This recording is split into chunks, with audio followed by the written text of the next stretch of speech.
الکریم وعلی آلہ وصحبہ اجمعین۔ آخری عشرہ شروع ہونے والا ہے، اس میں دو چیزیں بڑی اہم ہیں، ایک شب قدر اور ایک اعتکاف۔ شب قدر 5 راتوں میں گھومتی ہے، ایک 27 کی رات ہی شب قدر نہیں۔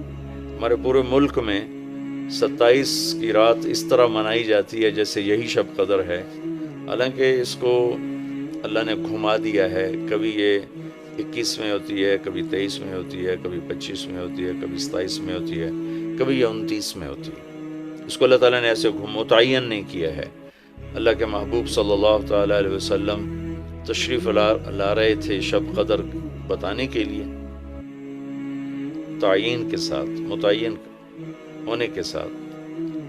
کچھ 2 آدمی آپس میں لڑ رہے تھے، تو آپ نے فرمایا کہ میں آیا تھا تمہیں بتانے شب قدر، لیکن ان کی لڑائی کی وجہ سے اللہ تعالیٰ نے مجھے اس کو بھلا دیا ہے، لہٰذا اب تم اسے 5 راتوں میں تلاش کرو۔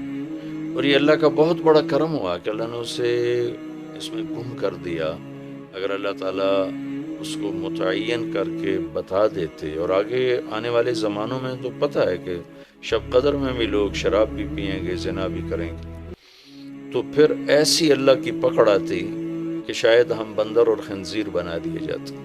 تو اللہ تعالیٰ جیسے وہ دسترخوان اترا، عیسیٰ علیہ السلام کی قوم نے کہا دسترخوان اتارو ایمان لے، انزل علینا مائدۃ من السماء،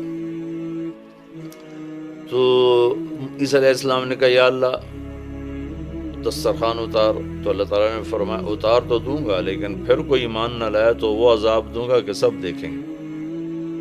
تو دسترخوان اتارا، پھر بھی لوگ ایمان نہیں لائے، سوائے چند ایک کے، تو اللہ نے باقیوں کو خنزیر بنا دیا۔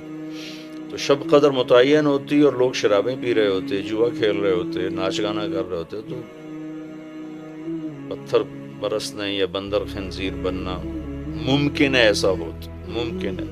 تو اللہ تعالیٰ نے اپنے نبی کے طفیل اس کو 5 راتوں میں گھما دیا۔ ایک تو 5 راتیں جاگنے سے 4 راتوں کی عبادت اور مل گئی، اور ایک شب قدر مل گئی، اور دوسرا اللہ کی رحمت ہوئی کہ اس کو چھپا رہنے دیا تاکہ اس کی ناقدری نہ ہو، لوگوں کو پتہ بھی نہ ہو، ناقدری نہ ہو۔ آخری عشرہ مغفرت کا، پہلا رحمت، دوسرا مغفرت، اور تیسرا گناہوں سے، جہنم سے آزادی۔ آخری عشرہ جہنم سے آزادی کا ہے۔ نبی پاک صلی اللہ تعالی علیہ وسلم ساری زندگی اعتکاف بیٹھے آخری عشرہ میں۔ بدر کی جنگ 17 کو ہوئی تو واپسی تک رمضان گزر گیا، تو نہیں بیٹھے۔ فتح مکہ رمضان میں ہوا تو یہ 2 سال آپ مدینہ سے باہر تھے، باقی 8 برس آپ مدینہ میں تھے، اعتکاف فرمایا۔ آخری 10 ہجری میں جب 11 ہجری 12 ربیع الاول آپ دنیا سے تشریف لے گئے، 10 ہجری آپ نے 20 دن کا اعتکاف فرمایا، اور جبریل کے ساتھ قرآن کا دور 2 دفعہ فرمایا۔ ایک دفعہ آپ نے رمضان میں کسی وجہ سے اعتکاف اپنا ملتوی فرمایا، کینسل فرمایا، تو وہ شوال میں 10 دن آپ دوبارہ اعتکاف میں بیٹھے۔ اعتکاف کا موضوع عاکفہ کہتے ہیں مڑ جانا، پھر جانا، پلٹ جانا۔ تو اعتکاف کا مطلب ہے کہ اس طرح یکسو ہو کے بیٹھنا کہ دل اللہ کی طرف پھر جائے، دل اللہ کی طرف مڑ جائے۔ تو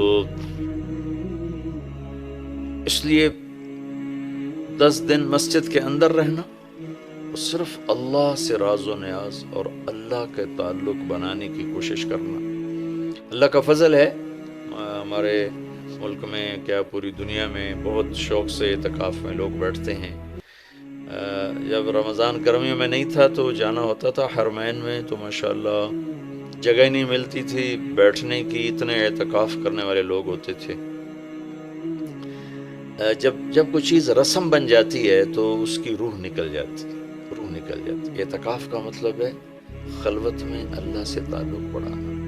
لیکن جب وہ اعتکاف ہی ایک مجلس بن جائے اور اعتکاف بھی ایک بھیڑ بن جائے تو وہ اعتکاف نہیں رہتا، نہ اس کا وہ مقصد پورا ہوتا ہے اور نہ اس کا وہ اجر ملتا ہے جو اس پر رکھا گیا ہے کہ ایک دن کا اعتکاف جہنم سے 3 خندق دوری ہے اور ایک خندق کا فاصلہ زمین آسمان کے برابر ہے۔